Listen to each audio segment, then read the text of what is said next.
കണ്ണൂരിൽ CPIMൽ നിന്നും പുറത്താക്കിയ വി കുഞ്ഞികൃഷ്ണന്റെ പുസ്തക പ്രകാശനം ഇന്ന്. നേതൃത്വത്തെ അണികൾ തിരുത്തണം എന്ന പുസ്തകത്തിന്റെ പ്രകാശനം നിർവഹിക്കുന്നത് ജോസഫ് സി മാത്യു. പരിപാടി പയ്യന്നൂർ ഗാന്ധി സ്ക്വയറിൽ. സ്ഥലത്ത് കനത്ത പോലീസ് കാവൽ. പുസ്തകത്തിൽ ധൻരാജ് രക്തസാക്ഷി ഫണ്ട് തട്ടിപ്പടക്കമുള്ള ആരോപണങ്ങളുടെ വിവരങ്ങൾ.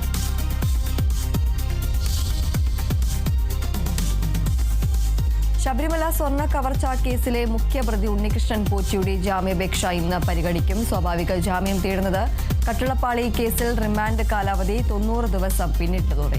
ജാമ്യാപേക്ഷ പരിഗണിക്കുന്നത് കൊല്ലം വിജിലൻസ് കോടതി. ദ്വാരപാലക ശില്പ കേസിൽ നേരത്തെ ജാമ്യം ലഭിച്ചതിനാൽ ഇന്ന് നിർണായകം.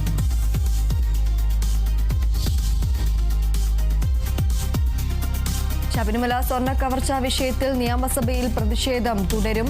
ചോദ്യോത്തരവേള മുതൽ പ്രതിഷേധിക്കാൻ പ്രതിപക്ഷം. കേന്ദ്ര ബജറ്റിലെ അവഗണനയ്ക്കെതിരെ സഭയിൽ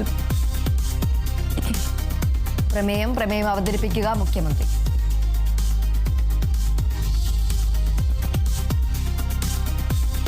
ലോക്സഭ ഇന്നും പ്രക്ഷുബ്ധമാക്കാൻ പ്രതിപക്ഷം. നന്ദി പ്രമേയ ചർച്ചയ്ക്ക് മറുപടി പറയാൻ പ്രധാനമന്ത്രി അനുവദിക്കില്ലെന്ന് കോൺഗ്രസ്.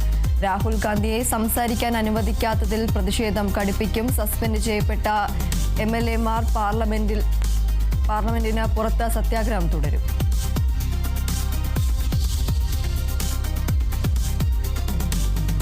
വിദേശകാര്യമന്ത്രി S. ജയശങ്കർ വാഷിംഗ്ടണിൽ US സ്റ്റേറ്റ് സെക്രട്ടറി മാർക്കോ റൂബിയോയുമായി ചർച്ച നടത്തി.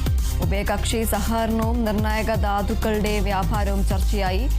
US ട്രഷറി സെക്രട്ടറിയുമായി കൂടിക്കാഴ്ച.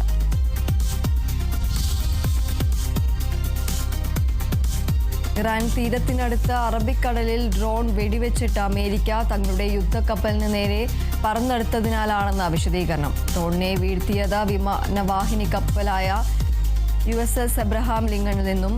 ഇറാൻ റവല്യൂഷണറി ഗാർഡ് വീണ്ടും ഡ്രോണുകൾ അയച്ചെന്നും അമേരിക്ക. ഇറാൻ അമേരിക്ക സംഘർഷം വഷളാകുമോ എന്ന ആശങ്ക.